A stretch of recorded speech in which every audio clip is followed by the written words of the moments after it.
खंडवा के लालचौकी स्थित विजयनगर में चल रहे सतचंडी महायज्ञ में जहां आम आदमी से लेकर खास आदमी तक हर परिवार जुड़ रहा है और ऐसे सत्संगी और पवित्र पुण्यमयी वातावरण में खंडवा के सनातन उच्च और मध्यम और हर परिवार के जो वाकई धार्मिक हैं वह इस सत्संग में छूट जाए तो वाकई बड़ा गलत करते हैं। खंडवा के विजयनगर स्थित लाल चौकी पर हो रहे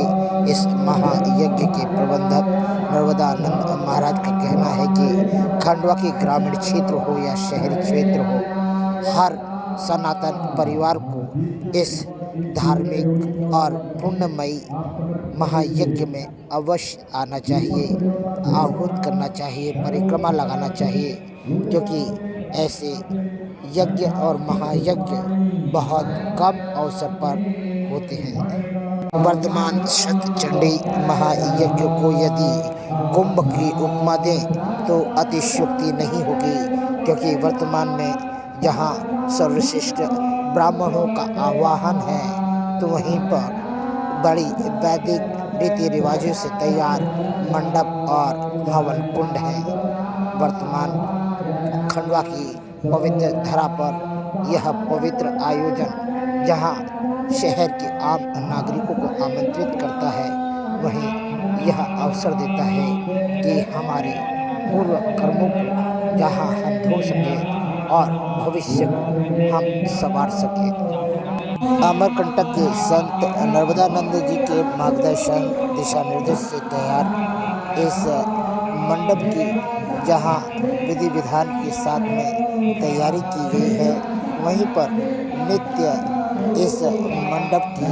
सेवा कार्य और सफाई एवं पुताई की व्यवस्था भी मातृ शक्तियों के हाथ में है, जो कि प्रतिदिन लीपा पोता जाता है। हर दिन हवन की हर व्यवस्थाओं को नए नवीनीकरण करते हुए और साफ सफाई करते हुए जहां व्यवस्थित किया गया है, वहीं पर यह जो मंडप बनाया गया है इसे बिल्कुल प्राकृतिक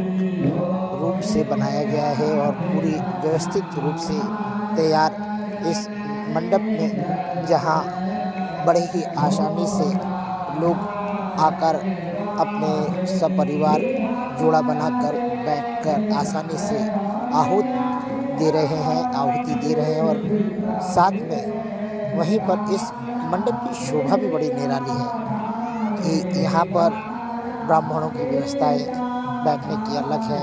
वेदाचार्य जी अलग हैं और हर हवन पर दो ब्राह्मणों को मार्गदर्शन के लिए दिया गया है कि जो यजमान आए हैं वह गलती से भी कोई गलती न करें, क्योंकि यह सतचंडी महायज्ञ है। यह सामान्य यज्ञों से बहुत अलग है, निराला है, व्यापक है और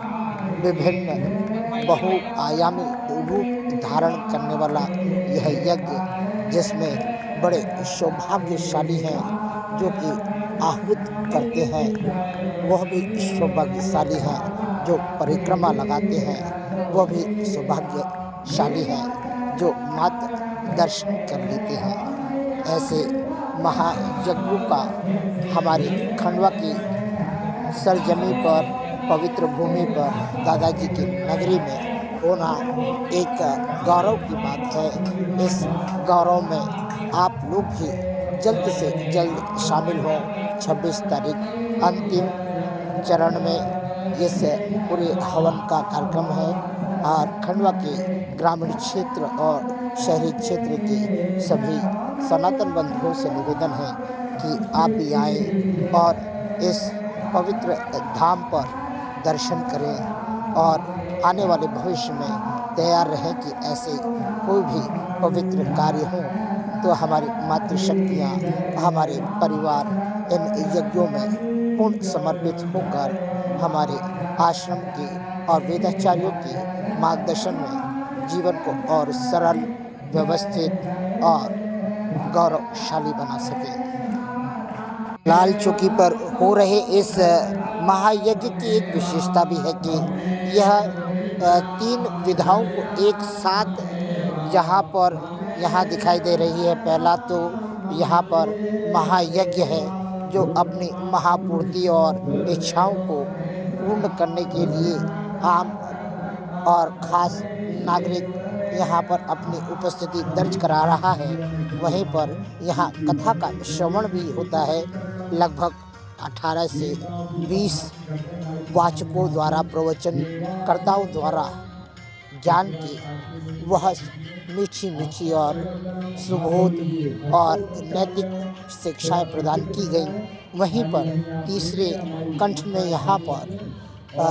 सबसे विशेष बात यह है कि यहाँ संतों का समागम था। यह तीन स्वरूप और तीन भाव, तीन परिवेश जिस तरह से यहाँ पर दिख रहे हैं, उससे यह लगता है कि हमारा अखंड भारत, हमारा सनातनी परिवार कितना बड़ा परिवार है। वर्ग विशेष नहीं, हम तो धर्म विशेष के लोग हैं। हमारी एकता यही है कि हमारे देवता सैकड़ों हैं मगर शक्ति एक है, पुंज एक है। हमारे ललाट पर केवल ईश्वर है, ईश्वर का स्वरूप नहीं। हम हर आराध्य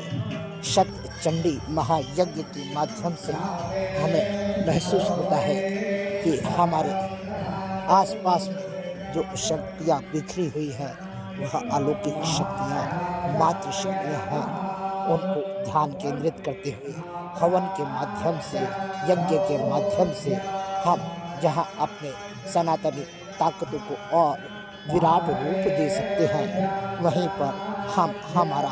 विस्तार भी कर सकते हैं। नर्मदानंद महाराज की वाणी में जो ओज है, तेज है और जो उनका प्रबंध है वह इस महायज्ञ में देखने को तो मिला ही, साथ में हमारे खंडवा के आम नागरिक भी इस पूरी व्यवस्था और इस प्रसादियों से प्रभावित होकर, ओतप्रोत होकर हर बार यही कहते रहे कि वाह, बहुत सुंदर हुआ है शतचंडी महायज्ञ।